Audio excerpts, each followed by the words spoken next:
How could you throw away everything for someone like that? The word someone like that were said with a cruel edge, as if Evelyn were beneath their notice.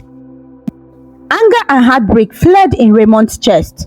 "Mother, don't speak about her that way," he replied, voice shaking. "Her name is Evelyn. I love her. She is smart, and she is kind, and she means everything to me."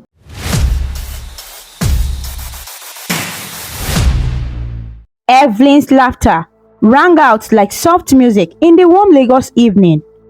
As a teenager, growing up in a cramped apartment in a poor neighborhood in mainland, moments of joy were rare treasures. But with Raymond by her side, she felt like the happiest girl in the world. Raymond was the kind of boy who turned heads on the streets of Lagos. Tall, with kind eyes and a gentle smile. He came from wealth and privilege, living in a big white mansion in Enugu with high walls and fancy cars. Despite the vast gulf between their worlds, Evelyn and Raymond fell deeply in love. They met by chance in the bustling local market. Evelyn was helping her mother sell vegetables at a stall when a sudden downpour sent shoppers running for cover. Raymond, who had been passing through in a hurry, ducked under the same place. In that brief shelter from the rain, their eyes met and both felt an instant connection. Raymond struck up a conversation, charmed by Evelyn's bright spirit. Evelyn, normally shy, found herself talking and laughing with this polite, handsome stranger. When the rain stopped, Raymond offered to help pack up the stall, and by the time the last basket was loaded, they had exchanged names and hopeful smiles. Over the weeks that followed, Raymond sought out every excuse to see Evelyn again. He visited the market regularly, bought more vegetables than he needed, and walked her home when he could. Evelyn's heart fluttered each time she saw him waiting for her with that warm grin. Under the orange glow of sunset, they would stroll through the busy streets, sharing their dreams. Evelyn confided her worries about her sick father and the struggle to afford school fees. Raymond listened intently, encouraging her and even secretly slipping her a textbook or two from his own collection so she could study. In turn, Evelyn learned that Raymond loved art and wanted to paint, even though his parents expected him to study business. Despite their different backgrounds, their bond grew strong and unbreakable. On quiet evenings, they sat by the lagoon on Victoria Island, watching the city lights reflect on the water. Raymond would put his arm around Evelyn as she rested her head on his shoulder. Both of them imagining a future where their love could overcome any obstacle. Evelyn felt safe and adored with Raymond. He treated her with a respect and kindness she had never experienced. And Raymond, he felt truly understood by Evelyn. She didn't care about his money or status. With her, he could be simply himself, a young man in love. They soon became each other's first love, sharing gentle kisses beneath the tropical moonlight and whispering promises of forever. Raymond would tell her, "No matter what, I'll always be by your side." And Evelyn believed him wholeheartedly, whispering in return, "We will always find a way." Together, they felt they could take on the world. For a brief, beautiful moment in time, the chaos of Lagos and the divides of class melted away, leaving just two young hearts beating in unison. That moment, however, could not last forever. Raymond's parents eventually noticed the changes in their son. The secret phone calls, the spring in his step, the late afternoon errands to the market. It wasn't long before they discovered the curse. Their only son was in love with a poor girl from the slums. One afternoon, Raymond came home to find his father, Mr. Adewale, waiting angrily in the study. Laid out on the polished table were photographs of Raymond and Evelyn walking hand in hand, laughing over roasted corn bought from a street vendor. Someone had been sent to spy on them. Raymond's heart sank. His parents had found out about Evelyn. His mother, elegantly dressed and severe, looked at him with disapproval and concern. "Raymond, who is this girl?" she demanded, though she already knew the answer. "How could you throw away everything for someone like that?" The word "someone like that" were said with a cruel edge, as if Evelyn were beneath their notice. Anger and heartbreak fled in Raymond's chest. "Mother, don't speak about her that way," he replied, voice shaking. "Her name is Evelyn. I love her. She is smart, and she is kind, and she means everything to me." He stood tall, trying to be brave. At just 19, Raymond felt ready to fight for the woman he loved. But his parents would not hear that. Mr. Deweller's face hardened like stone. "You will end this nonsense at once," he declared. He reminded Raymond of his duties. The prestigious university abroad waiting for him. The family business he was destined to inherit. The reputation they must uphold. In their eyes, Evelyn was an unacceptable match. A threat to the plans they had so carefully laid for Raymond's future. She was poor, from a different social class, and they assumed she must be after their wealth. No son of the Adewale family would be permitted to marry into poverty. When Raymond protested, his father's temper erupted. "If you continue seeing that girl, I will cut off all your support. You will have nothing." Raymond's mother tried a softer approach, pleading with tears in her eyes. "We are only trying to protect you, my son. That girl will ruin your life. Please listen to us." Surrounded by pressure on all sides, Raymond felt trapped and powerless. He tried to reason with them, tried to defend Evelyn's honor, but every word he said was twisted against him. The next week was a nightmare. Raymond's parents enforced a strict curfew and had drivers and staff report on his every move. They confiscated his cell phone to stop him from contacting Evelyn. When Evelyn tried to find him at his house, she was turned away at the gate by security under orders not to let the girl from the market in. Each day, Raymond was heartbroken, knowing Evelyn might be waiting for him at their usual spots, wondering why he had suddenly vanished. He managed to sneak a single letter out through a sympathetic housemaid, explaining briefly that his parents had discovered their relationship and were keeping him confined, but promising, "I will find a way back to you, I swear." For Evelyn, that week of silence was torture. She would stand outside the gates of Raymond's family mansion, straining for a glimpse of him or any news, only to be shooed away.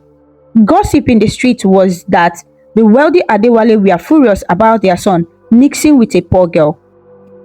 Evelyn felt humiliation burn her cheeks each time she overheard a cruel remark. Still, she waited, day after day, clutching Raymond's letter in her hand, heart heavy yet hopeful that he would keep his promise. But fate was not kind. Raymond's parents decided to remove him from temptation entirely. Without warning, they sent Raymond abroad to London to begin his university education earlier than planned. One moment he was in Lagos, pleading with his parents to let him see Evelyn just one more time, and the next he was on a flight, despair gnawing at his soul as the city lights disappeared beneath the clouds. He left with nothing but a heavy heart and that one photograph of him and Evelyn by the lagoon, which he kept tucked in his wallet. Evelyn learned of Raymond's departure far too late. One morning, she arrived at the mansion gate again, only to have the gatekeeper coldly inform her, "He is gone. The family sent him overseas. He won't be coming back." The word struck her like a physical blow. Gone, without even a goodbye. Evelyn's vision blurred with tears as she stumbled away. She couldn't believe Raymond would leave her without a word. She didn't know about the letter he sent, which she never received because it had been intercepted by Raymond's mother and destroyed. All Evelyn knew was that the boy who promised to stay by her side, was suddenly out of reach, thousands of miles away. Heartbroken and ashamed by the gossip that followed, Evelyn's family decided it was best to leave Lagos altogether. Her ailing father had a cousin in Enugu who offered to help them resettle. With her first love gone, Evelyn numbly agreed. Under a grey morning sky, she left Lagos on a crowded bus with her parents, leaving behind the bustling city streets where every corner held a memory of Raymond. As the miles between her and Lagos grew, Evelyn wept quietly, mourning the loss of her love and the future they had dreamed of. She clutched her hands to her stomach, feeling it twist in sorrow, never imagining that within her, a tiny new life was just beginning. Enugu was a world apart from Lagos. The air was cooler, the pace slower. Nestled in the green hills of eastern Nigeria, Enugu offered Evelyn's family a modest refuge to start over. They moved into a small house on the outskirts of the city. It wasn't much, a simple bungalow with peeling paints, but it was peaceful and far from the whispers of Lagos society. Evelyn tried to heal her broken heart by throwing herself into daily routines, helping her mother with chores and caring for her father, whose health had continued to decline. Yet, even as weeks passed, she couldn't shake the constant nausea and exhaustion that had plagued her. At first, she attributed it to stress and heartbreak. But when she missed her monthly cycle and the sickness persisted, Evelyn's mother, Ngozi, gave her a knowing, concerned look. Evelyn sat on the edge of her narrow bed one humid afternoon, hands trembling. She already suspected the truth, but saying it out loud made it frighteningly real. "Mama, I think I might be pregnant," she whispered, tears pooling in her eyes. Her mother closed her eyes and let out a heavy sigh, moving to sit beside Evelyn and wrap an arm around her. In that moment, Evelyn finally broke down, sobbing into her mother's shoulder. She was only 18, and the father of her child was an ocean away, likely unaware that she carried his child. As gently as she could, Ngozi asked, "Is it Raymond?" Evelyn nodded, wiping her eyes. There was no question she had never so much as held another boy's hand. Raymond was her first and only love. Evelyn felt a confusing mix of emotions: fear of how they would manage, shame at the scorn she might face as an unwed mother, and yet a flicker of joy and hope at the thought of a child, a piece of Raymond and her that would be hers to love. Over the next few days, mother and daughter carefully told Evelyn's father about the pregnancy. Her father, already bedridden and weak, was initially angry and disappointed. But as Evelyn's belly slowly began to swell with unmistakable new life, even he softened, reaching out to squeeze her hand one evening and saying, "We'll get through this somehow." It wasn't easy. Money was already scarce, and now there would be another mouth to feed. Evelyn knew her father had hoped she would continue her education or learn a trade. But with a baby coming, those plans were uncertain. Despite everything, as Evelyn felt the first tiny kicks from inside her womb, she also felt determination grow in her heart. She remembered how lovingly Raymond had spoken of their future together and convinced herself that if he knew about the baby, he would move heaven and earth to be with them. With that thought giving her courage, she attempted to reach him. She wrote letters to the address of the university in London that she found through a friend, and even to Raymond's home in Lagos, explaining what had happened and begging for him to respond. Not a single reply ever came. Each passing month, with no word from Raymond, deepened her despair. What Evelyn didn't know was that Raymond never received her letters. They had been intercepted by his disapproving parents or lost in transit.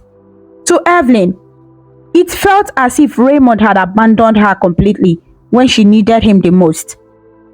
In the quiet moments of dawn, Evelyn would cradle her growing belly and spoke softly to her unborn child. "Your daddy loved me very much," she murmured, her voice thick with emotion. "Maybe he doesn't know about you. I wish he were here. But I promise I will take care of you, little one. I will love you enough for both me and him." Those early morning talks gave her strength. She decided that, with or without Raymond, she would devote herself to giving this child a good life. When the time came, Evelyn went into labor on a rainy night. After hours of pain and determination, she gave birth to a healthy baby boy just as the first light of dawn crept into the sky. Exhausted and overwhelmed, Evelyn held him in her arms, tears of joy mixing with tears of sorrow. She named him Uzo, short for Uzodimma, meaning the road is good in Igbo, a name that reflected her hope that despite the rough path so far, his destiny would be a good one. Baby Uzo had Raymond's eyes, big and bright, and a tiny tuft of dark hair. Looking at her son, Evelyn felt a surge of fierce love. She swore that she would protect him and make sure he never felt unwanted.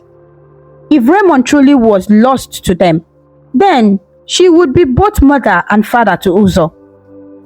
Life as a single mother was very, very hard. Evelyn's days became a blur of tending to her infant and scrambling to earn money. She took up sewing and sewed handmade aprons and mended clothes in the local market when Uzo was old enough to be carried on her back. They survived on the little income she earned and helped from a few kind neighbors. Evelyn's parents, though frail, did what they could, support her emotionally. Years passed in this manner. Uzo grew from a chubby-cheeked toddler into a curious boy with a bright smile that reminded Evelyn of Raymond every single day. And although she smiled back at her son, inside Evelyn's heart, there remained an ache and many unanswered questions. Where was Raymond now? Did he ever think of her? Would Uzo ever get to know his father? Tragically, when Uzo was about 10, Evelyn's parents both passed away, one after the other, leaving Evelyn truly alone to fend for herself and her child. First, her father succumbed to his long illness, and not long after, her mother's heart gave out, worn down by years of hardship. In her grief, Evelyn realized that with her parents gone, nothing tied to her to Enugu anymore. Perhaps it was time to return to Lagos, the city of her happiest and saddest memories, in search of better opportunities.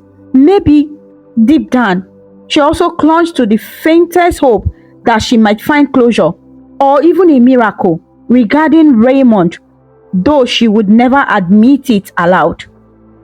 And so, when Uzo was around 15, Evelyn took what little savings they had and journeyed back to Lagos with him.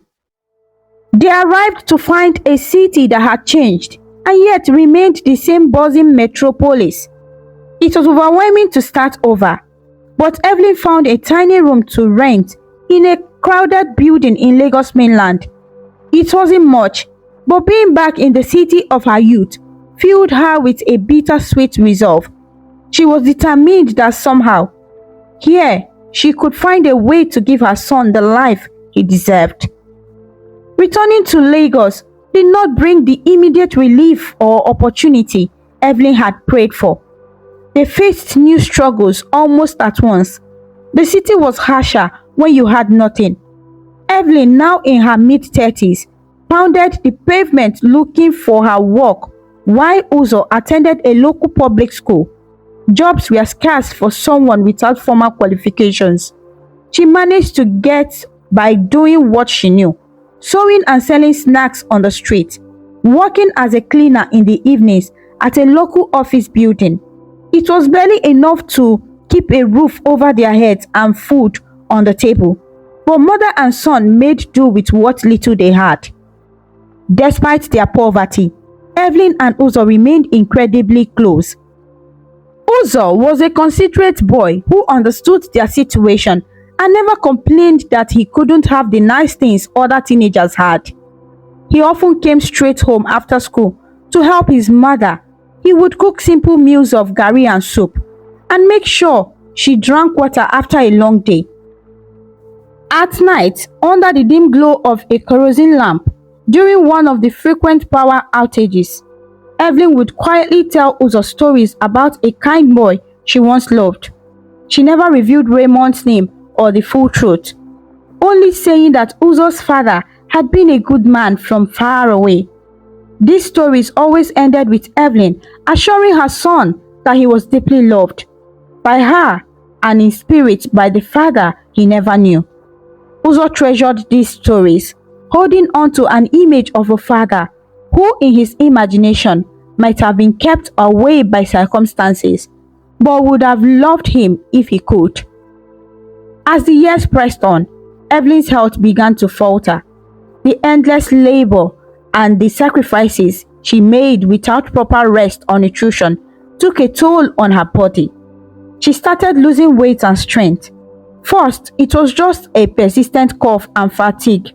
Then, she began to experience sharp pains in her chest and frequent dizzy spells. Proud and stubborn, Evelyn tried to shrug it off and continue working. They needed the money, and she didn't want to worry Uzo. But Uzo noticed how his mother's face grew paler and how sometimes her hand trembled when she lifted even light objects. One fateful evening, Evelyn collapsed on the floor while cooking. Unconscious, panicked, Uzo rushed her to the nearest public hospital. There, the doctors gave him grim news. Evelyn had a serious chronic illness. They suspected a heart condition, possibly made worse by untreated infections, and she needed proper medical treatment as soon as possible. Treatment that would be expensive. They stabilized her for the moment and advised Uzo that she would need medication, further tests, and likely surgery to recover fully. The cost was far beyond anything a poor family could afford. Uzo felt utterly helpless as he walked his frail mother back home from the hospital. She tried to smile and to tell him it would be okay, but that only made him want to cry. He was just 17. Still in secondary school, and the weight of the world now fell on his young shoulders. Over the next couple of weeks, Evelyn was mostly bedridden. She grew weaker, often sleeping fitfully and struggling to breathe on bad days. Uzo would sit by her bedside, placing cool clothes on her forehead and forcing a reassuring smile whenever she opened her eyes. Inside, though, he was frantic with worry. They had a small amount of money saved, but it was dwindling fast on medicine and food. Every night, Uzo would whisper desperate prayers in the darkness, begging for the mother's recovery. He had heard of people seeking help from relatives during such dire times. Their own extended family was small and scattered. One name weighed heavily on Uzo's mind: Uncle Silas. Silas was Evelyn's older brother.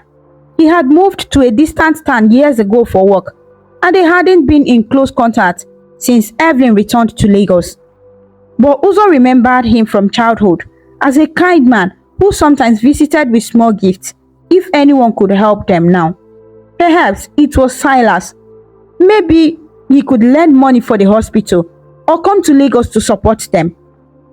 With Evelyn's condition worsening by the day, Uzo decided to reach out to his uncle. He found an old address book of his mother's, pages yellowed and scribbled with contact from long ago. There in a faded ink was Silas's number and 2 phone numbers, one labeled home and one labeled cell. It was possible the numbers might not work after so many years, but he had to try. That evening, as the harmattan wind blew dust into their small room, Uzo sat beside his sleeping mother and picked up his phone. He dialed the first number for Uncle Silas. His heart was beating fast with every ring. The phone rang and rang, but no one picked. Then, an automated voice said the number was no longer in use. Uzo felt disappointed but didn't give up. He tried the second number he had. He held the phone to his ear and waited nervously. It rang once, then twice, but went straight to voicemail. Uzo's hands were sweaty, but he knew this might be his only chance. He took a deep breath and left a message. Uncle Silas, it's me, Uzo. Please, we really need your help. He started, his voice shaking. He looked at his mother, who moved slightly in her sleep, and that gave him the strength to go on. My mother is very sick. The doctor said she needs treatment and I don't have any money left. Please, if you get this, call me back. His voice cracked a bit as he added, you are the only family we can ask. I'm really scared. Uncle Silas, please. Mommy is getting worse. Please help us. My number is 080-335-8967. He repeated the number slowly, praying his uncle would remember him and call soon. When he hung up, Uzo noticed he was crying. He quickly wiped his tears, not wanting to wake his mother and make her worry more. All he could do now was wait, hoping the message would somehow reach Silas and that his uncle would reply. But Uzo didn't know that the number he just called no longer belonged to Silas. It had been given to someone else a long time ago. Someone living in a very different life, but about to become part of his own story. Far away, in a tall office building overlooking Victoria Island, Raymond Adewale was wrapping up a long day of meetings. It had been over 17 years since he left Lagos as a heartbroken young man. And now, he was back as one of the city's most respected businessmen. At 36, Raymond was the CEO of a big tech company, a position he took after his father stepped down. From the outside, his life looked perfect, rich, powerful, and well-known. But deep inside, Raymond still felt empty. He had worked hard for years, maybe to forget the pain of the past. He never got married. Though he had come close, his relationships always failed because he never fully opened his heart. His heart still held the memory of a girl he once loved, Evelyn. That evening, Raymond leaned back in his leather chair after his last meeting. He loosened his tie and looked out at the bright lights of Lagos. The city had changed, bigger, faster, but his thoughts drifted to the old days, walking with a cheerful girl through busy markets and quiet streets near the lagoon. He often wondered where Evelyn was now. Did she think of him? Was she happy? He felt sad thinking about how they had been separated so suddenly. He had tried to find her when he returned from London, even went against his parents to do so. But by then, her house was empty. The neighbors said they had moved. No one knew where. It was like she disappeared. He feared she had married someone else and moved on. Not knowing the truth hurt him, but he kept that pain to himself. As he packed up his things, Raymond's phone buzzed. It was an unknown number. He usually didn't answer unknown calls, probably just a marketer, he thought. He let it ring, but something made him stop. A strong feeling in his chest told him to check the voicemail. He pressed play and listened. The shaky voice of a young man filled the phone. Raymond stopped moving. The boy was scared, asking for help. My mom, Evelyn, is very sick, uncle. The voice said. Raymond's heart jumped. Evelyn? That one name made him freeze. He listened carefully, barely breathing. The boy, who called himself Uzo, spoke of doctors no money, and begged someone called Uncle Silas for help because his mother Evelyn was very ill. Raymond played the message again. Could this be the Evelyn he once knew?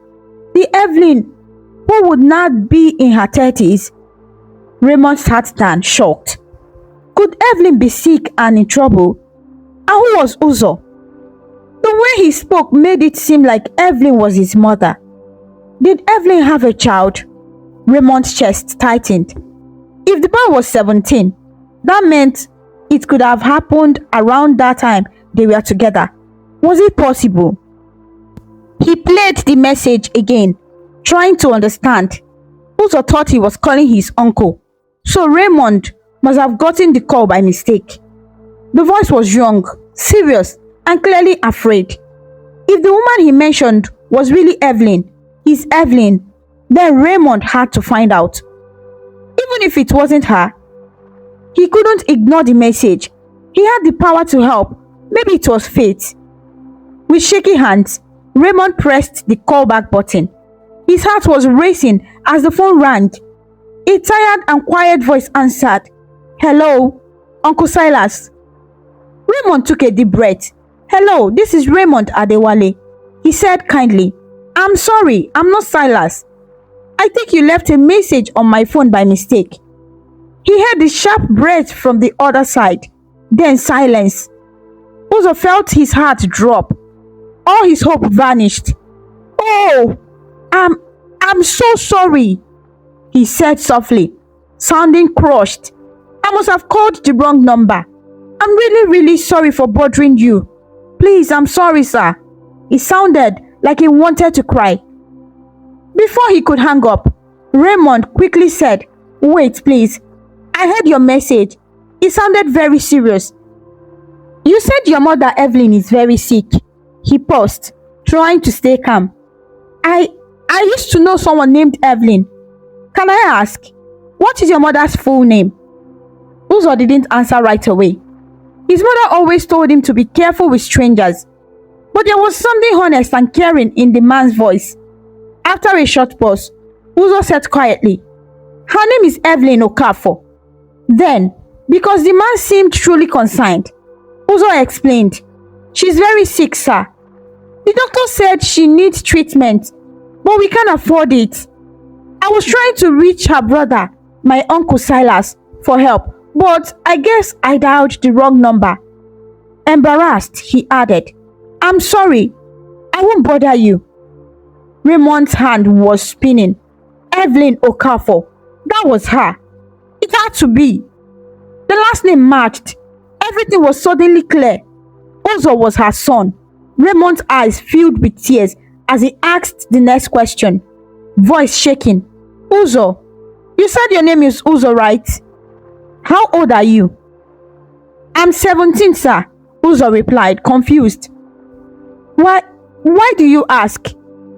Raymond let out a small gasp. 17. It matched. His emotions rushed. Shocked, happiness, sadness, anger that he didn't know sooner. He wiped his face, trying to calm down. Could Uzo be his son? Had Evelyn been pregnant when they were separated? Why didn't anyone tell him? Realizing he had been quiet too long, Raymond quickly spoke. I'm sorry, Uzo. I asked because I might know your mother. His voice became softer. You didn't disturb me at all. In fact, I want to help. Please, where are you? Is your mother at home? Can I come to see you both? He didn't care if he sounded too eager. He needed to see Evelyn, to know the truth. Uzo was surprised. Who was this man? He thought the wrong number would lead nowhere. But now this stranger, Raymond, was offering help and asking to visit. He felt a small hope, though he was still unsure. We live in Ajegule, sir, he said slowly, naming the rough area they lived in, near Boundary Market. My mom is here resting. Are you sure you want to come? We really don't have money, sir. If Raymond gently cut in, don't worry about that. I'm not coming to ask for anything. I want to help. His voice grew firm. Please send me your full address, Uzo. I will come right away. Then he added, your mother was very important to me. I owe her. Please let me do this. After a short pause, Uzo quietly agreed and said thank you. He promised to send the address. Raymond ended the call, his heart full of emotions. Could Evelyn really have a son? And could that son be his? He didn't want to assume anything yet, but deep inside, he already believed it. Right now, the most important thing was to help Evelyn. Raymond grabbed his car keys and rushed out of the office.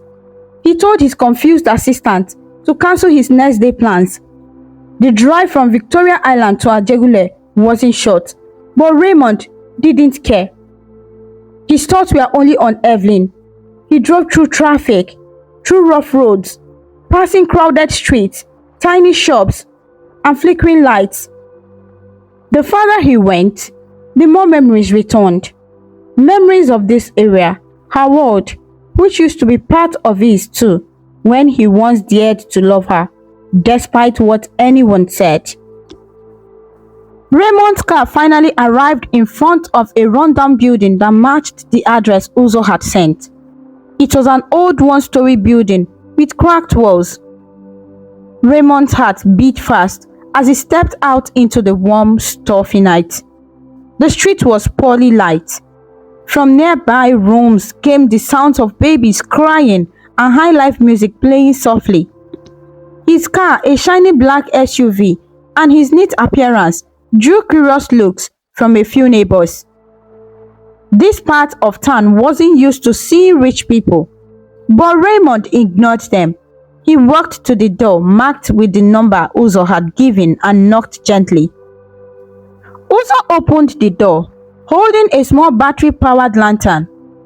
In the dim light, Raymond saw a tall, slim teenager with eyes that looked just like his, eyes filled with hope and caution. Raymond had to stop himself from hugging the boy immediately. He didn't want to scare him. Instead, he smiled gently and said, "Hello, you must be Uzo." Uzo nodded shyly. He had never seen someone like Raymond in person before. The man was dressed in a clean, smart shirt, and even though he looked tired and in a hurry, he stood tall with calm confidence and kindness. Uzo moved aside to let him in. "Thank you for coming, sir. I still can't believe you actually came," he said quietly. The inside of the room was small and bare. The paint on the walls was peeling, and a thin curtain separated the sleeping area from the rest of the room. On a worn-out mattress in the corner, Evelyn lay awake. She had heard the voices and was trying to sit up, resting weakly against the wall. The light was dim, but Raymond would recognize her anywhere. She looked thinner, and her once bright eyes were now tired. But she was still Evelyn, the love he had never forgotten. His breath caught as he looked at her.